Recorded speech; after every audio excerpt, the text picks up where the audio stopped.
The number 42 bus lurched through morning traffic on Peachtree Street, packed with bodies pressed shoulder to shoulder. Maya Johnson stood near the middle doors, one hand gripping the overhead rail, the other clutching a folder against her chest, like it might fly away. 6:47 a.m., the interview was at 8 o'clock. She'd timed it perfectly. 30 minutes to get there, 20 minutes to find the right floor, 10 minutes in the bathroom to fix her hair and calm her breathing. The suit her father had bought her before he died was a little big in the shoulders, but she'd ironed it until the creases could cut paper. Around her, people stared at phones, dozed against windows, or just stared at nothing with that glazed look of commuters who'd made this trip 1,000 times. Nobody looked up. Nobody connected. Margaret Hayes sat in the priority seating section up front, maybe 75, white hair pinned back, wearing a coat that had probably been expensive 20 years ago. Her face was tight with pain she was trying to hide, one hand pressed against her hip, trembling slightly. Maya noticed because she always noticed her father had taught her that. People look right through folks who are hurting, he'd said once after a double shift at the warehouse left him barely able to stand. They see, but they don't see. Then the bus hit a pothole, not just any pothole, one of those crater-sized Atlanta specials that made you wonder if the street department had just given up entirely. The bus jolted hard. Margaret Hayes pitched forward out of her seat. The sound she made when her hip hit the floor wasn't loud, but it cut through everything. A small, sharp gasp that said pain in a way that made Maya's stomach clench. Margaret lay on the dirty floor, one hand reaching for the pole, the other pressed against her hip. Her face had gone sheet white. "Jesus," someone muttered. Then nothing. People looked. Of course they looked. A few leaned forward, faces showing that brief flash of concern. Then one by one, they looked away. Earbuds went back in. Phone screens lit up again. A guy in a construction vest pulled his cap lower over his eyes. Maya's grip tightened on the folder. Her interview packet, her resume with the hastily updated skills section, the cover letter she'd rewritten 17 times. Everything that was supposed to change her life in 1 hour and 13 minutes. "Ma'am, you need to get up," the bus driver called back, voice flat. "I can't have you lying on my floor." Margaret tried to push herself up. Her arms shook. She couldn't do it. "I'm sorry," she said, voice thin. "I just need a moment. Can't give you a moment." "I'm behind schedule." The driver pulled over, not at a bus stop, just at some random curb on a semi-industrial stretch of road. Warehouses, closed storefronts, not a person in sight. "This is your stop, ma'am." "She's hurt," Maya called out, moving forward. "She can't just get off. Company policy." The driver cut her off. "Someone gets hurt on the bus, they get off the bus. I'm not dealing with a lawsuit. That's insane. She's elderly. She's hurt. You can't just dump her on the street. Watch me." The driver opened the front doors. "Ma'am, you need to exit now." Margaret was crying silently, tears running down her face as she tried to crawl toward the door. She couldn't put weight on her hip. Every movement made her breath hitch. Nobody moved. Maya looked around at the sea of faces. The young guy in the tech company hoodie scrolling through Reddit. The woman in scrubs, probably a nurse, staring determinedly out the window.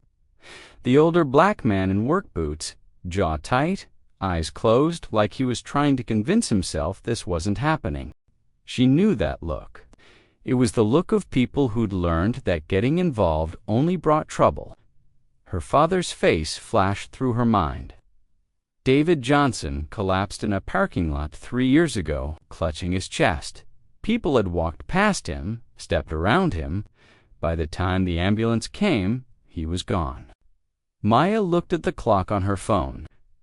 6:52 a.m. She looked at Margaret Hayes, trying to drag herself toward the door with dignity she shouldn't have to summon. She looked at the folder in her hands. Junior Data Analyst, Hayes Dynamics. Starting salary $52,000. Enough to move out of the apartment with a broken AC, enough to stop telling her little brother Jordan they couldn't afford new shoes. Enough to finally breathe. "Stop the bus," she said. The driver glanced back. "What?" "Stop the bus. I'm getting off." Maya jumped down onto the curb, folder still pressed to her chest. Behind her, the doors hissed shut. The bus pulled away, diesel smoke hanging in the cold air. Maya stood on an empty street in an empty part of Atlanta and watched her future drive away without her. "Ma'am," Maya kept her distance, kept her hands visible. "My name is Maya. Are you okay?" Margaret looked up, and Maya saw it. That flash of fear, quick and automatic, before shame washed over the older woman's face. "I'm sorry," Margaret said, voice shaking. "I didn't mean to." "It's okay," Maya said, even though it wasn't. "I'm just here to help. Can I call someone for you?" Margaret fumbled in her purse, hands shaking so badly she could barely grip anything. "I don't know my son's number. It's in my phone, but I can't remember. Let me call 911. Maya dialed, got put on hold. The automated system asked her to rate her emergency on a scale of 1 to 10. She pressed 9. 5 minutes of hold music.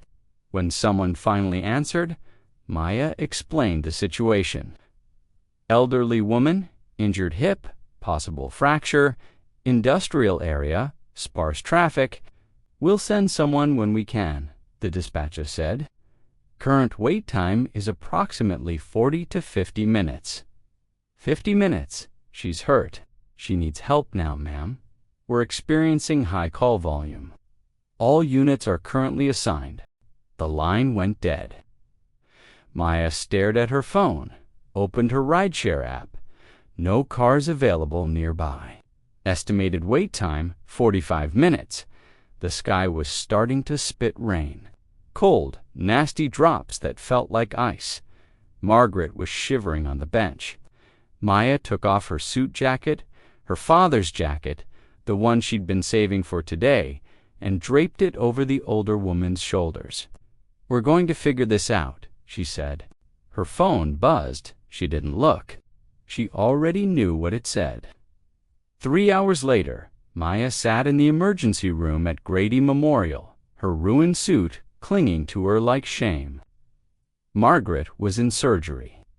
The doctors said she'd be okay, but the recovery would be long. Maya's phone buzzed again.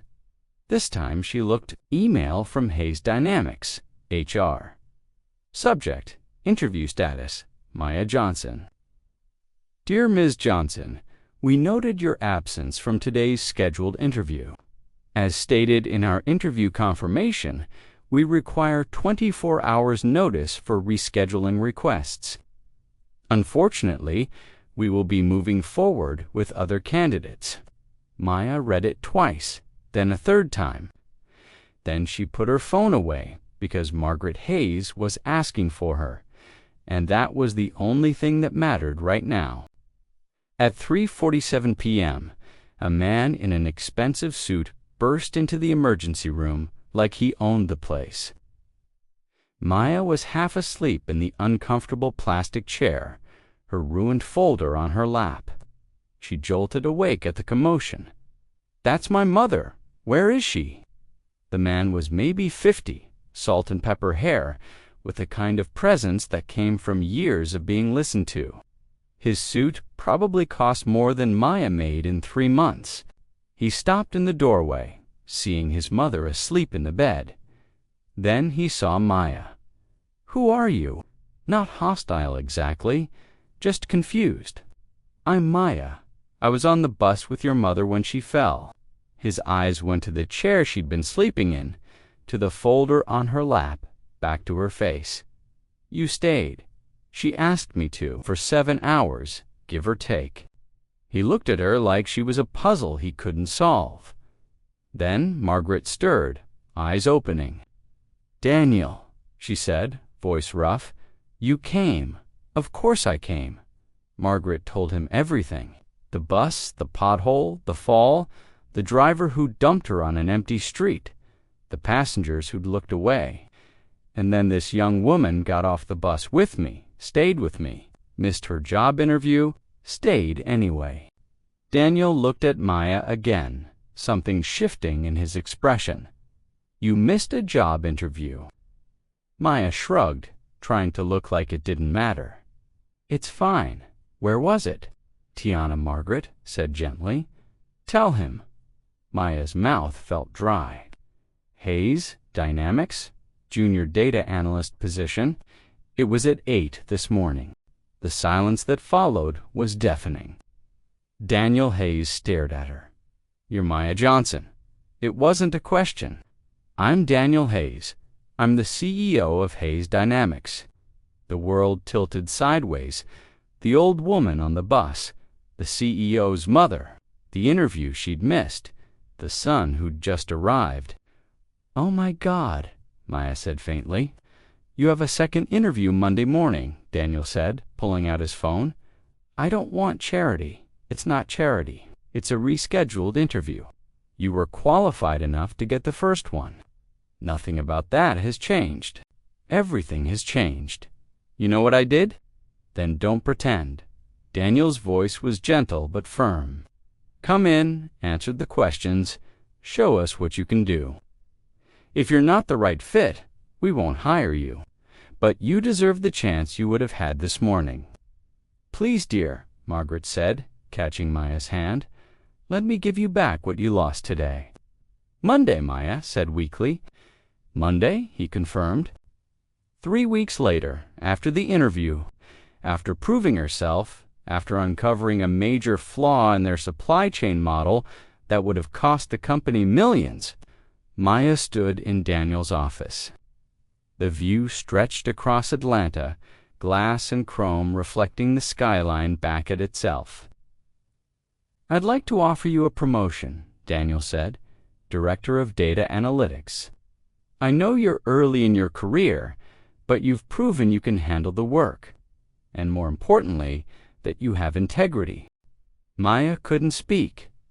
"Yes," she said finally. "Thank you. Thank you for not giving up on us." 14 months later, Maya stood at a bus stop in West End, Atlanta, trying not to cry. The stop had been renovated. New shelter, new benches, new lighting. And on the wall, a bronze plaque. David Johnson Memorial Stop, in honor of those who stopped to help. Jordan stood next to her, taller now, wearing his middle school uniform. Margaret Hayes was there, walking with a cane, but steady, Daniel Hayes, and a crowd of maybe 50 people, neighbors, co-workers, students from the Hayes Scholars Program, the scholarship fund Maya and Margaret had created together. One of them, a girl named Jasmine, 18, about to start at Georgia Tech, stood at a small podium. "I didn't think I'd go to college," Jasmine said, voice shaking slightly. "Then I got this scholarship, and someone I'd never met decided I was worth investing in." Maya stepped up to the podium, Jordan on one side, Margaret on the other. She looked at the plaque with her father's name. "My dad died 3 years ago." She started. He collapsed in a parking lot. People saw him. People walked past. One person called 911, but nobody stayed.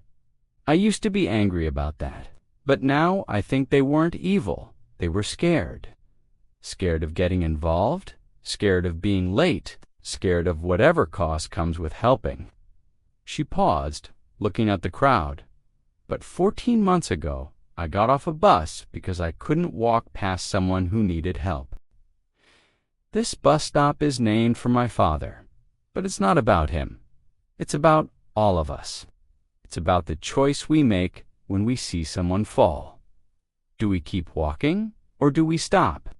After everyone left, Maya stood alone at the bus stop. She touched the plaque with her father's name, thought about the circle of things, how her father's death had taught her to stop, how stopping had changed her life, how her life was now changing others. "Did I do okay, Dad?" she whispered. The wind picked up, scattering leaves across the new concrete. Somewhere, a bus pulled away from a stop. Somewhere, someone made the choice to help or to walk away. She got in the car. Jordan buckled up. "That was cool," he said. "Dad would have loved it." "Yeah," Maya said, starting the engine. "He would have." They drove home through Atlanta traffic, past bus stops and busy streets, past people rushing and people waiting. And Maya thought about how easy it would have been to stay on that bus, how close she'd come to just looking away, how grateful she was that she hadn't, because some choices, no matter what they cost, are always worth making. And some people, no matter how powerless they seem, always deserve to be helped. That was the lesson. That was the point. That was everything.